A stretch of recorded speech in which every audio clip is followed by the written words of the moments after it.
পাহাৰীয়া জিলাত পুনৰ ফুলিল পদুম ফুল। ডিফু লোকসভা সমষ্টিত বিজেপি প্ৰাৰ্থী অমৰ সিং টিছই মাৰিলে শেষ হাঁহি।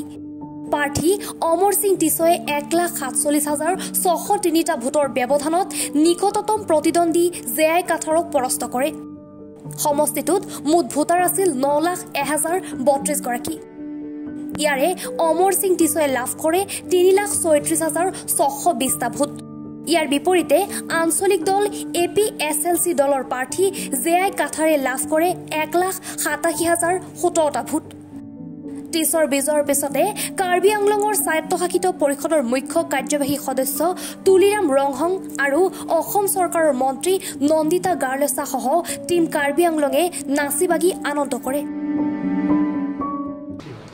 প্ৰথম কামটো হৈছে মই গছ লগাম। প্ৰত্যেক বছৰ 1 লাখকে মই গছ লগাম।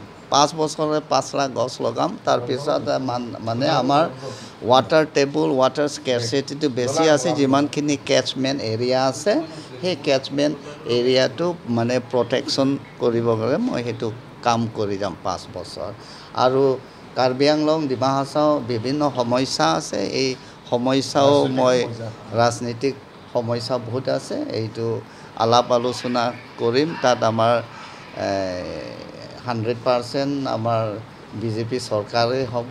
প্ৰাইম মিনিষ্টাৰ হোম মিনিষ্টাৰ যিমানখিনি য'ত যি মিনিষ্ট্ৰী হ'ব তাত এই ইছ্যুবিলাক মই লৈ যাম তাত।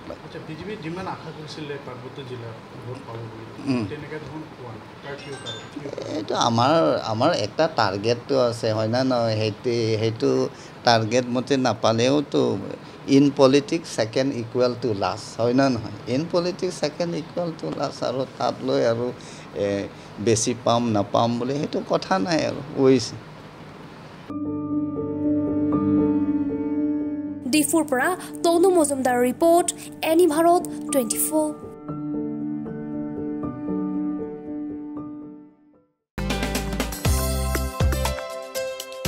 আপোনাৰ ঘৰখন আৰু অফিচ চালে চকুৰুৱাকৈ সজাওক। আজি আহক সকলো ধৰণৰ অত্যাধুনিক ফাৰ্নিচাৰৰ বাবে চিটি ফাৰ্নিচাৰ 6 মাইল গুৱাহাটী। আমাৰ ঠিকনা 6 মাইল পাঞ্জাবাৰী ৰোড পুৰবিদাৰীৰ সন্মুখত গুৱাহাটী। আমাৰ যোগাযোগ নম্বৰ 9435013969।